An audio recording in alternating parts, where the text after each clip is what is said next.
Ilang araw pa ang pinalipas ni Camila bago siya naglakas ng loob na bumili ng pregnancy test sa butika. 3 ang binili niya. Pag-uwi niya sa mansyon, sinubukan niyang gamitin ang isa. Ang lapad ng ngiti ni Camila habang nakatitig siya sa pregnancy test na hawak niya. Sa wakas pagkaraan ng ilang buwan na pagsasama nila ni Miguel, nakabuo na rin sila. Makikipagbati na rin siya sa kanyang asawa. Wala nang dahilan para magtampo pa siya. Siguradong matutuwa ang asawa niya dito sa pregnancy test na ipapakita niya. Siguro naman mamahalin na siya nito at ituturing na asawa dahil magkakaanak na sila. Hindi siya makapaghintay na sabihin ang magandang balita sa asawa niya. Excited na siyang makausap ito. Anong oras pa kaya ito uuwi ngayon? Nilingon niya ang relo sa dingding na master's bedroom. 6:30 pala. Malamang 1 oras na lang ang hihintay niya bago dumating si Miguel. Ganitong oras kasi umuuwi si Miguel dahil hindi na siya sinusundo nito. Half day lang naman ang pasok nila ngayon dahil may meeting ang buong pamunuan ng university. Kaya may oras siya kanina na pumunta ng butika. Ibinulsan niya ang piti sa kanyang suot na shorts. Pupunta muna siya sa kusina at tutulong sa paghahanda ng hapunan nila. Siguradong matutuwa si Manang Julia na ilalabas na niya at hindi na lang nagkukulong siya sa kwarto. Naglalakad na siya sa hallway nang may marinig siyang boses pagkatapat niya sa kwartong katabi lang na master's bedroom. Ginagamit na iyon na opisina ni Miguel. May tao ba roon? Lumapit siya rito at itinapat sa pintuan ng kanyang tainga. Nanlaki ang mga mata niya nang makarinig ng pamilyar na boses. Walang hiya ka talaga, Miguel. Wala ka na talagang gagawing tama. Kung ayaw mo talaga kay Camila, maghiwalay na lang kayo. Palayaan mo na lang yung tao para hindi na siya magtitiis pa sa'yo. Alam ko naman na kahit kailan, hindi mo siya itinuring na asawa. Alam ni Camila na boses iyon ng papa ni Miguel. Sumikip ang dibdib niya nang marinig ang sinabi nito. Tigilan mo yan, Ronald. Wala ni isa man sa mga mag-asawa ng pamilyang ito ang umabot sa puntong hiwalayan. Kaya Miguel, huwag mong simulan iyan ngayon. Babala naman ang biyanan niyang babae. Napapikit siya nang magsimulang uminit ang sulok ng kanyang mga mata. Ayaw niyang umiyak ngayon dahil masaya na siya. I'm sorry, ma. Pero tama si papa. Mas makakabuting maghiwalay na lang kami ni Camila. Hindi ko siya gusto. Alam niyo yan. Kayo lang naman ang may gusto sa kanya. Kaya ginawa ninyo ng paraan upang maikasal kami. Kahit na ayaw ko pa. Parang may batong bumara sa lalamunan naman ni Camila. Nang marinig niya ang tinig ni Miguel. Kandahirap siyang lumunok. Pati ang mga tuhod niya ay nanghihina. Kulang na lang ay dumaos-dos siya pababa ng sahig. Ginawa namin iyon ng mama mo sa pag-aakalang magbabago ka sa pambababae mo. Pero may asawa ka na nga, babaero ka pa rin. Hindi ka na nagbago. Hindi mo man lang binigyan ng kahihiyan ang asawa mo. Nakakahiya ka. Muling sumbat ng biyenan niyang babae. Alam din pala ng mga magulang ni Miguel na may babae ito ngayon. Akala niya lihim lang iyon dahil hindi naman siya nagsusumbong kahit gusto niya. Ayaw niya kasing magalit ang mga magulang nito at siya ang sisihin. Pero alam pala nila ang totoo. What? Gusto niya ako magbago kaya ipinakasal ninyo ako sa babaeng yon? Pa, ma, hindi mangyayari yung sinasabi ninyo. Hindi ako naniniwala sa litsong pag-ibig na yan. Hindi totoong may forever. Wala rin babaeng karapat-dapat sa pagmamahal ko. Pare-pareho lang sila na pera at gandang lalaki ko ang hinahabol sa akin. And of course, magaling din kasi ako magpaligaya sa kama. Kaya isa pa yon kung bakit nagkakandarap ang mga babae sa akin. Pero wala akong balak na magpatali kahit kaninong babae. Kayo lang naman ang may gusto na mag-asawa ako. Napatakip sa kanyang bibig naman si Camila. Ayaw niyang makalikha ng anumang ingay. Sa takot na baka marinig siya ng mga taong nasa loob ng kwarto. Alam niyang hindi naman talaga siya mahal ni Miguel. Pero masakit pa rin pala kapag narinig iyon sa bibig mismo ng asawa niya. Dinaig pa niya ang tinutusok na napakaraming karayom. Napahawak siya sa kanyang dibdib. Nahihirapan na siyang huminga ng maayos. Hindi mo na nirespeto ang mama mo at ang mga kapatid mong babae sa mga sinasabi mong yan. Anong akala mo sa kanila? Hindi sila matino? Ano bang tingin mo sa sarili mo? Diyos na kailangang sambahin, kaya walang karapat-dapat na babae para sa'yo? Lalong tumaas naman ang boses ng ama ni Miguel. Sigurado si Camila na nangangalaiti na sa galit ang biyenan niya, base na lang sa tinig nito. Natatakot siyang baka bigla na lamang itong atakihin sa puso. Papa, hindi kasali doon si Mama, si Rosaline at si Celine. Iginagalang ko sila, katulad din na paggalang mo at paggalang ng kanilang mga asawa. Pero kung pagbabasa ng mga babaeng nakikilala ko, mula pa noon, wala ni isa man sa kanila ang deserving sa pagmamahal ko.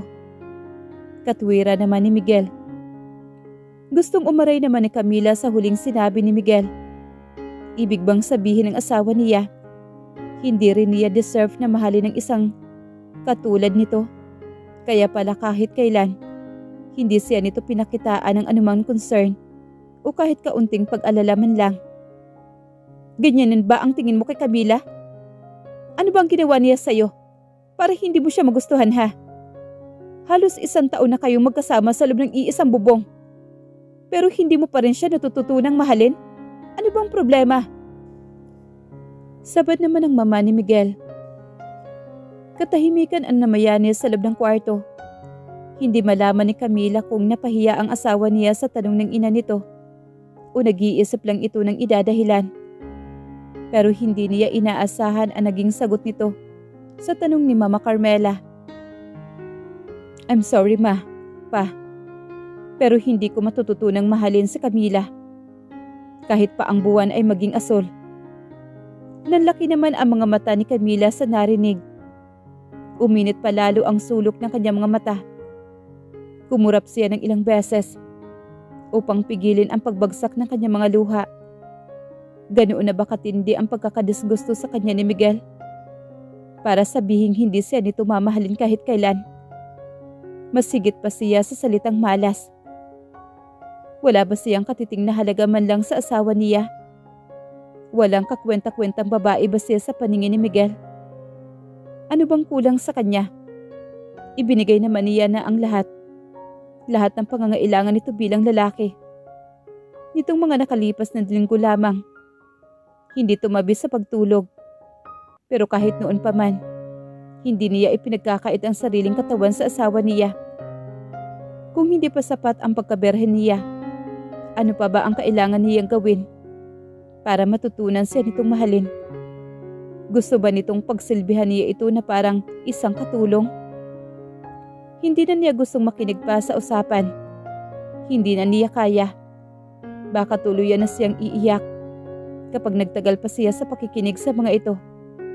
Akmang aalis na siya sa tabi ng pintuan nang muli niyang marinig ang tinig ng ama naman ni Miguel. Okay, fine. Panalo ka na. Mag-divorce na lang muna kayo ng asawa mo. Pagkatapos, aayusin natin ang annulment ninyo para tuluyan na mabura ang pagiging mag-asawa ninyo. Kakausapin ko si Attorney Aragon bukas. Ano raw iyon? Maghihiwalay na sila ni Miguel? No need to do that pa. Nakahanda na ang divorce papers namin ni Camila. Matagal ko nang naayos iyon. Hinihintay ko lang na ang wedding anniversary namin bago ko siya papirmahin. Tuluyang nalaglag ang luhang pinipigilan ni Camila. Matagal na palang naiplano ni Miguel ang mangyayari sa relasyon nila. Wala na pala siya magagawa para pigilan ito. Nakatakda talaga sila maghiwalay. Kahit ano pa ang gawin niya. Mas malabo pa sa maruming ilog o estero ang pag-asang magsama sila na matagal. Sana pala hindi na lang niya ipinilit ang mga magulang nito na ipakasal sila ni Miguel. Sana pala nakinig siya sa sinabi nito noon na hindi niya kailangang magbayad ng utang dahil kaibigan naman ng mga magulang niya ang mga magulang ng asawa niya. Masasayang lang pala ang oras, pagod at sakripisyo niya. Mauuwi din pala sa lahat ang hiwalayan ng pagsasama nila ni Miguel. Napahawak siya sa kanyang tiyan. Sa kadahan-dahan lumayo sa pintuan. Hindi niya malaman kung babalik siya sa kwarto o bababa ng hagdanan. Ilang segundo rin siyang nasa malalim na pag-iisip. Bandang huli ay nagpasa siyang bumaba na lang. Habang humahakbang siya pababa ng hagdanan, pinupunasan niya ang kanyang mga luha. Kahit ayaw niyang umiyak, kusang nalalaglag ang mga luha niya. Nang tuluyan na siya makababa, natuyo na rin ang kanyang mukha. Hindi na ito ang tamang oras para umiyak siya. Patitigasin niya ang kanyang puso. Kailangan muna niya makausap si Miguel para makasiguro kung ano talaga ang pinaplano nito para sa kanilang dalawa. Pero ano man ang sabihin nito, hindi siya maaring umiyak sa harapan nito. Kahit malang pride niya ang ipasalba niya dahil wala nang natira sa kanya. Pagdating niya sa dining room, naghahain na ang mga katulong. Tumulong na lang siya sa mga ito para pansamantalang maiwala ang sakit na nararamdaman niya. Patingin-tingin naman sa kanya ang mga maid. Marahil nagtataka ang mga ito kung bakit siya naroroon. Ilang minuto po ang lumipas. Dumulog na rin sa hapagkainan ang mga biyanan niya, kasama si Miguel. Naupo na rin siya sa dati niyang pwesto. Hindi siya nagpapahalata na may alam na siya sa mga naging pag-uusap ng mga ito. Tahimik lang siya habang kumakain sila. Pinilit niyang kumain ng maayos, kahit na sa totoo lang, halos hindi niya malunok ang pagkain. Para siyang lumulunok ng mga bato. Nang matapos silang kumain, sinabihan siya ng mama ni Miguel na gusto siya nitong kausapin. Kinakabahan man ay napilitang sumunod si Camila sa biyanan nang ayain siya nito sa opisina ng asawa niya. Parang alam na niya kung ano ang pag-uusapan nila. Sana lang ay hindi siya umiyak mamaya habang nag-uusap sila. I'm sorry, Iha. Ayoko sanang gawin ito. Pero hindi namin mapigilan si Miguel sa gusto niyang mangyari. Gusto na niyang hiwalayan ka. Mahinahong saad naman ni Mrs. Del Fierro nang nasa loob na sila. Napakagat naman ng labi si Camila. Matinding pagpipigil ang ginawa niya para lang hindi tumulo ang mga luha niya. Naiintindihan ko po, tita. Hindi niyo po kailangan mag-sorry sa akin. Halos gumagaralgal ang tinig niya. Napigilan nga niya ang sarili na umiyak. Pero lumalabas naman sa boses niya kung ano ang kanyang nararamdaman. Bakit mo naman ako tinatawag na tita? Dapat mama pa rin. Kahit naman maghiwalay kayo ni Miguel, anak pa rin ang turing ko sa'yo. Hindi na yun magbabago, Camila. Napangiti naman na mapait si Camila. Salamat po, pero nakakahiya nang tawagin ko kayong mama kung maghihiwalay na rin po kami ni Miguel. Wala nang dahilan na maging malapit pa siya sa mga magulang ni Miguel. Kung ang anak nila mismo ang ayaw sa kanya, pinapaasa lang niya ang sarili kung magiging malapit pa rin sila sa kanila. Pagkatapos ng paghihiwalay nila mag-asawa, hindi naman makapal ang pagmumukha niya. Marunong naman siyang mahiya at kahit papaano. I'm really sorry about this. Hindi ko gusto ang desisyon na ito ng anak ko. Maniwala ka sa akin. Umaasa din akong hindi mauuwi sa hiwalayan ang pagsasama ninyo. Pero may mga bagay talaga na hindi pwedeng ipilit. Hinawakan pa ni Mrs. Del Fierro ang kamay niya na nakapatong sa mesa. Naunawaan ko po. Wala kayong dapat ihingi ng depensa sa akin. Ang totoo po, desisyon ko rin naman po na magpakasal kay Miguel. Hindi ako nakinig sa payo ninyo noon. Tama talaga ang kasabihang, laging nasa huli ang pagsisisi. Kailangan mo pang maranasan ang isang bagay para matuto ka. Kaya kahit po masakit, tatanggapin niya ang lahat. Isang malaking leksyon ang matututunan niya sa pagsasama nila ni Miguel. Napailing naman ang ginang sa sinabi niya. Dinampot nito ang envelope na nasa mesa. Binuksan nito at nilabas ang laman. Saka ibinaba sa kanyang harapan. "Will you sign this paper, Iha?" Huminga ng malalim si Camila. Mabilis niyang pinasadahan ang papel sa kanyang harapan. Divorce papers iyon. Perma na lang nila ni Miguel ang kulang. Narinig lang niya ito kanina sa usapan nilang mag-anak ngayon ay nasa harapan niya. Parang ang bilis lang ng pangyayari. Kung gaano kaikli ang oras ng kasal nila noon, mas maikli pa pala ang gugugulin niyang panahon sa paghihiwalay nila. Nang muli siyang tumingin sa kanyang biyenan, may inalapag itong sign pen sa harapan niya. Nanginginig ang kamay na kinuha niya iyon at binuksan. Napahigpit pa ang hawak niya rito habang pumipirma. Nang makapirma siya, mabilis niyang inilapag ang panulat sa mesa na para bang umaapoy ang papel at ang sign pen. "May matatanggap ka mula sa anak ko. Sisiguraduhin kong matatanggap mo ito bukas." Wika naman na matanda sa kanya.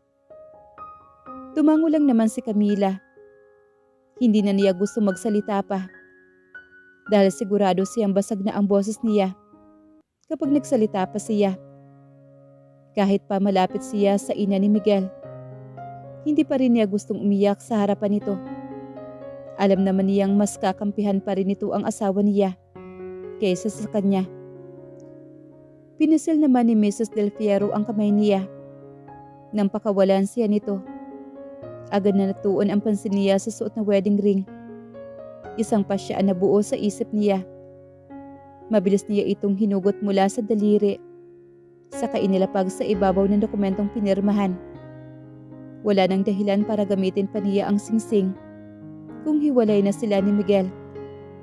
Tulad nga na sinabi nito, hindi niya deserve ang pagmamahal nito. Kaya hindi rin niya deserve na magsuot ng singsing na ibinigay nito. "Pakibalik na lang po nito kay Miguel." Mahinahon niyang sabi bago siya tumayo at lumabas ng kwarto, bago pa malaglag ang luha niya. Pagpasok niya sa master's bedroom, wala pa roon si Miguel. Kailangan na niyang umalis. Hindi na niya hinintay na paalisin pa siya nito mismo. Kinuha niya ang maliit niyang maleta at inilagay dito ang kanyang mga personal na gamit. Saka siya nagbihis. Bago siya umalis, tiningnan muna niya ang mga damit na nakaayos sa rack. "I don't deserve any of you. Siguro may mas higit na deserve na magsuot sa inyo. Salamat sa pagkakataong maisuot ko kayo. Kahit panandalian lang. Pinasaya ninyo ako kahit papaano. Pinaramdam ninyo sa akin kung paano ba mambuhay nang higit pa sa karangyaan na kinamulatan ko." Nilapitan niya ang rack at pinasadahan ng kanyang kamay ang bawat damit na naroon. Hindi para sa kanya ang mga ito, pero at least naranasan niyang maisuot kahit sa sandaling panahon lang. Binitbit niya ang kanyang maleta saka siya lumabas. Paglabas niya, pinasadahan muna niya ng tingin ang buong kwarto bago niya tinungo ang pintuan. Hahawakan na sana niya ang doorknob nang bigla itong bumukas. Nakatayo roon si Miguel na wala man lang emosyon ang mukha nito. Ang kapal din talaga ng mukha ng lalaking ito. Pero hindi rin naman niya ito masisisi kung ayaw talaga nito sa kanya. "Going somewhere tonight?" Seryosong tanong naman ito sa kanya. Napatingin pa ito sa hawak niyang maleta. Aalis na ako." Sambit naman ni Camila. "Okay, you can go." Baliwalang sagot naman ni Miguel. Itinulak nito ang pinto saka pumasok na sa loob. Bumigat naman ang dibdib ni Camila. Pakiwarin niya ay kakapusin siya ng hininga. Ngunit hindi siya nagpahalata sa kanyang asawa. Bibigyan lang niya ng kasiyahan ito kung iiyak siya sa mismong harapan nito. Nilingon niya si Miguel. "Goodbye, Miguel. Sana hindi na tayo magtagpo pa." "Goodbye, Camila. Good riddance." Napakagat ng kanyang mga labi sa Camila. Pati na sa pag-alis niya, masakit pa rin ang salitang binitawan ni Miguel. Mabigat ang paang lumabas ng kwarto si Camila. Nasa hagdan na siya na mapansin niya si Manang Julia. Nagmamadaling sinalubong siya nito. "Saan ka pupunta, ma'am? Bakit may dala kang maleta?" "Aalis na po ako, Manang. Maraming salamat po sa lahat ng tulong ninyo." Nginitian niya ito sa kamuling nagpatuloy sa pagbaba. "Ma'am, gabi na po. Bukas na lang kayo umalis. Baka kung mapano pa kayo sa daan." Saglit na napahinto naman sa paghakbang si Camila para huminga ng malalim. May katwiran ito, pero hindi na niya kayang tumagal pa kahit ilang minuto lang. Parang sasabog na ang dibdib niya. Mabuti pa ang maid. May malasakit sa kanya. Pero si Miguel, ni katiting wala itong pag-alala sa kanya. "Okay lang po ako, Manang. Huwag na ninyo akong alalahanin pa." Sagot niya sa kamuling humakbang pababa ng hagdanan. Nang makarating siya sa pinto ay may humila sa maleta niya. Nang mapatingin siya kung sino ito, nakita niya si Manang Julia na namumula ang mga mata. "Ako na po ang magdadala nito, ma'am. Sasabihin ko po kay Jojo na ihatid kayo kung saan man kayo pupunta." Bahagyang napangiti naman si Camila. Binitawan niya ang maleta. Sabay silang lumabas ni Manang Julia. Pinagtitinginan sila ng mga maid na nakakita sa kanila. "Manang, magtataksi na lang po ako." Wika niya ng akmang magtutungo ito sa garahe. "Pero ma'am, walang problema sa akin, Manang. Kaya ko naman ang sarili ko." Akma niyang kukunin ang maleta sa maid, ngunit inilayo nito iyon sa kanya. "Ihahatid ko na po kayo hanggang sa labasan po ng gate." Tumango na lang siya rito. Nang makalabas siya ng tuluyan sa bahay, muli niyang nilingon ang pinanggalingan niya. "Maraming salamat sa magagandang alaala. Pero hindi na ako babalik pa rito, kahit kailan."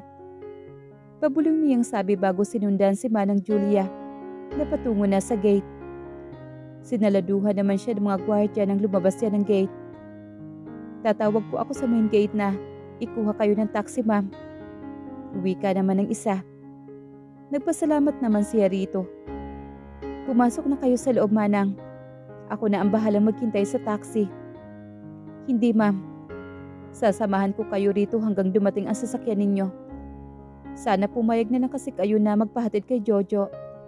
Pamimilit naman ni Manang Julia. "Huwag na po. Makakaabala lang po ako sa pamamahinga niya." "Hindi naman yun. Trabaho niya yun." Napangiti naman na mapait si Camila. "Manang, aalis na ako. Hiwalay na kami ni Miguel. Kaya wala na rin akong karapatan sa pamamahay na ito." Napabuntong hininga naman si Manang Julia. Ilang sandali lang may humintong sasakyan sa harapan nila. Bumaba ang driver at kinuha ang maleta niya. "Maraming salamat sa lahat-lahat, Manang." Wika niya at binalingan ang maid. "Mag-iingat kayo, ma'am. Mamimiss ko po kayo." Niyakap ni Camila ang maid bago siya sumakay ng taxi. Kumaway pa siya rito nang nasa loob na siya ng taxi. Napansin niya nagpupunas na rin ito ng luha. Hindi na rin niya makakalimutan ang maid na ito. Nakalabas na ng main gate ang taxi nang napahawak siya sa kanyang tiyan. "I'm sorry, baby. Hindi mo na makikilala at makikita pa ang daddy mo. Sana mapatawad mo ako sa gagawin kong ito." Lumuluhang bulong naman niya.